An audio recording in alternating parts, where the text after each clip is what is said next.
Hi everyone, welcome to Itsy Bitsy's live read of Shattered Snow by Rachel Huffmire.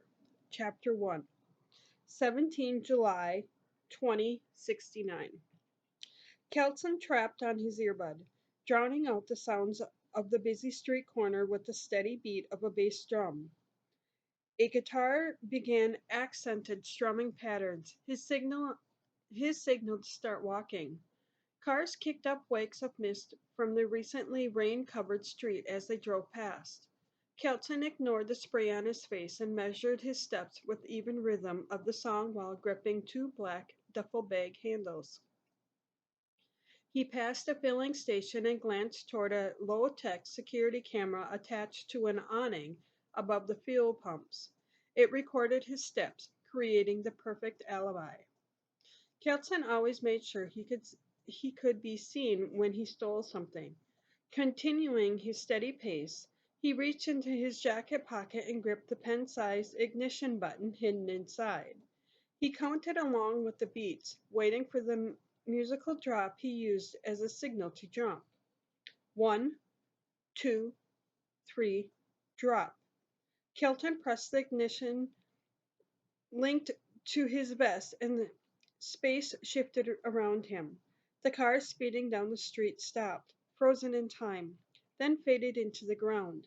Walls rose around him, forming the workshop of the Palace's gardener in Paris.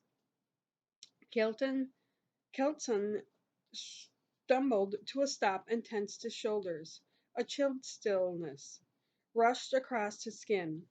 The frozen air bit into his lungs, and the light formed shadowy rays that darkened after he passed through them. Nothing about the pause felt comfortable. Rows of clothing racks towered up around Kelson, filled with carefully crafted costumes that had been prepared for an upcoming performance. Around the workshop, designers stood like mannequins caught in the motions of measuring, cutting, and sewing. They would never know about the man who stole between the quantum planks. Kelson studied the costumes on velvet hangers, looking for an ideal dress. He pulled out his photovoltaic transmitter and isolated a 15th century noblewoman's gown. Pressing a button, he slid the clothing into the pause with him. He folded the fabric into one of the oversized duffel bags. Next, he selected a men's pheasant outfit and put it into the smaller duffel. "Sorry for the inconvenience," Kelson muttered as he zipped up the bags. He glanced around at the designers. The frozen people quivered under his gaze, and he quickly looked away. "My clients will put this to better use." Turning back down to the corridor of costumes, he started the song over, waiting as the music built to his cue. He began his measured steps, and at the drop, pressed the return ignition. The cartoon street corner rose around him, and his skin tingled with the sensation of being pulled back into the flow of time. Cars rushed by again as Kelson continued his stride. To the world, he hadn't missed a beat. Through his duffel bags looked more stuff than before. No one knew that he jumped from Scotland to Paris and back again in no time at all. He turned past shops and picket fence houses on his way toward the molten gray box he called home. Symmetrical bay windows stood on either side of his front door, and a stone chimney stuck straight out the center of the roof, just like every other house on the street. He strode confidently up against the depleted stairs and pulled out his key. The worn teeth jammed in the knob, refusing to let him turn or pull it back out. "Blasted lock," Kelson muttered as he balanced the duffel bags on the splintered stair rail and tugged. The peeling door swung open on its own, revealing a muscular man who had a butch haircut and scruff on his chin. "Bay?" Kelson asked as his older brother smiled and pulled him into the crushing hug. Worry, worry flushed through Kelson. He released himself from Bay's grip and closed the door behind him. "What are you doing here? I thought you weren't supposed to leave Killamark." You want to get lifted by the polis again? Bay took a step back, lifted his pant leg, and revealed a bare ankle. No more parole for this reprobate, he said, a wide smile lightening his face. He shook his pant leg down, though I still don't get my license back. That's at a reasonable penance for getting caught in a stolen car, Kelson said, dropping the duffel bags on the floor. Bay shrugged his shoulders. I didn't know my boss lifted that junker. The cell phones I transported, sure, but not a whole car.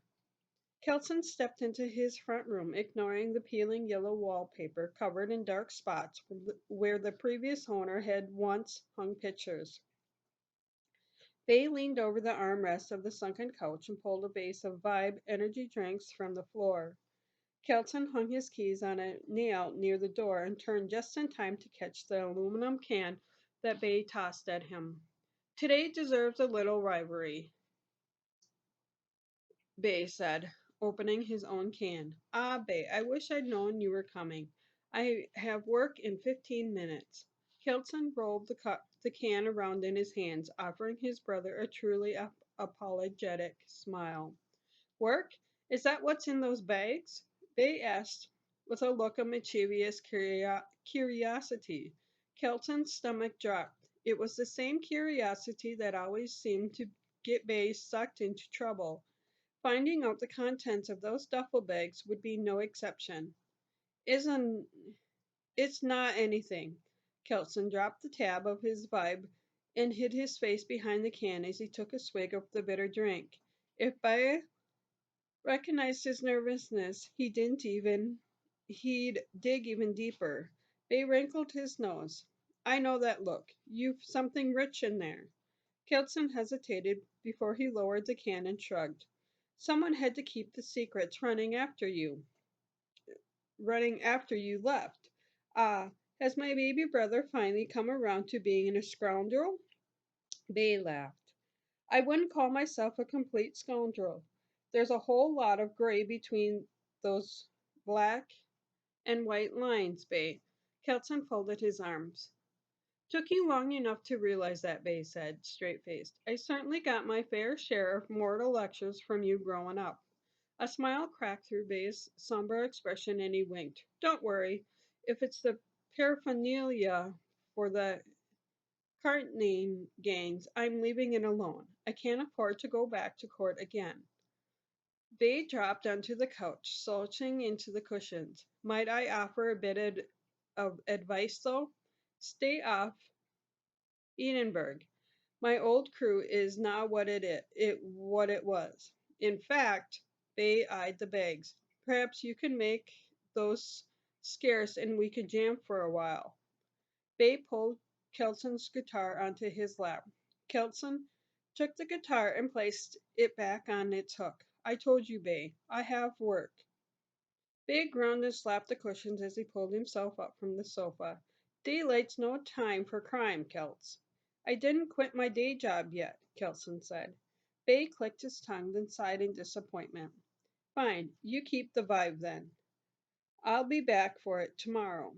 Bay did a sloppy jig on his way to the door, celebrating his freed ankle. Before stepping outside, he paused. Celts, I know we don't know much else besides backstreet deals, but be careful with. He nodded toward the duffel bags. Thanks, Kelson sighed in relief as Bay closed the door behind him. He couldn't be late. Kelson shut the blinds, picked up his bags, and headed toward the hall cupboard. Inside sat a rusted 20-gallon water heater. He reached around the corner and yanked on a hidden pulley system, lifting the tank from its base. A trap door opened into the cellar below. Kelson dropped the bags into the darkness, then remembered the vibe. It might come in useful. He likely had a long shift ahead. Tucking the case behind his arm, Kelson made his way down a thin ladder into the cellar. His trap door and water heater slid back into place as his feet touched the ground. The blue fluorescent lights attached to the underbelly of the house lit up, illuminating his headquarters. The cement walls radiated cool humidity across his various workstations. He crossed to the line of monitors and flipped them on for the day. After returning his photovoltaic transmitter to its hook in his workshop, he hefted the case of Vibe into a mini fridge next to his sound station, a corner filled with speakers, soundboards, and guitars. Music didn't have anything to do with time travel, but it helped him process when he when he hit a wall. Besides, now that he had some vibe, it would get him amped up for the job. It wasn't glamorous down here, but the room gratified Kelson. It combined his childhood surrounded by crime with his strict moral compass. This was a place where he made a difference. He selected a song by the Corners and pressed play. He closed his eyes and listened as the gentle guitar solo eased into a a heavy bass line. The energy drink seemed to rush beneath his skin as the volume built. Time was set in stone. Now it's fluid, bottled sand. You could shape fate if you wanted, but instead you stay your hand. Kindness loses meaning on a king whose heart runs dry.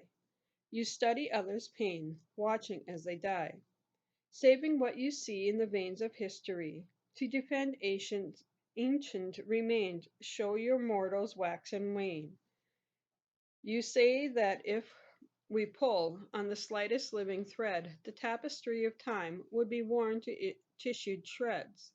Preserving what you see on the skeins of history to, to preserve ancient remains leaves a million lives in chains. This song became Kelton's mantra 6 years ago when he was still a teenager. Ba had just been arrested for the first time, and in order to fend for himself, Kelton took an apprenticeship with one of the best renegades in the hacking and tech refurbishment business. The man commiserated with a group of time travel activists, and though some of his ideas were a bit radical, Kelton found himself agreeing with a lot of what the man had to say. When the first time travel broadcast aired worldwide, people sanctioned it as the greatest frontier to the explored since the moon. However, within moments of sending back the first agent, the International Time Travel Agency released a special broadcast. They claimed that attempts to improve history had catastrophic wars and famines that nobody seemed to remember. ITTA also claimed that their agents took 15 years to restore the timeline to its original form, even though to the world no time had passed at all. It was further proclaimed that time travel was too dangerous to tamper with. From here on out, it was for observation only. Countries rioted, insisting ITTA fabricated the videos to suppress the greater good. But the laws remained firm. Time travel became a mere reality TV mechanism, and photon acceleration technology became one of the best kept international secrets. Until Kelton cracked their system. After quietly breaking through ITTA's secure database, Kelton had the world of time travel tech at his fingertips. He could have sold his findings on the black market, but he knew what happened when bigger, stronger, stupider people got a hold of tools they weren't prepared to use. So he kept them to himself, developing a mission to change history for the better without ITTA noticing. Kelton took on clients who became vigilantes in the past. He didn't break the law because he wanted to screw up history. He wanted to fix it. Even if politicians said his efforts were illegal, their rules were for people who wanted anarchy. So Kelton's strict vetting process ensured he didn't give power to any extremist. Crazies deserve the rules, not him. Thank you for listening to this portion.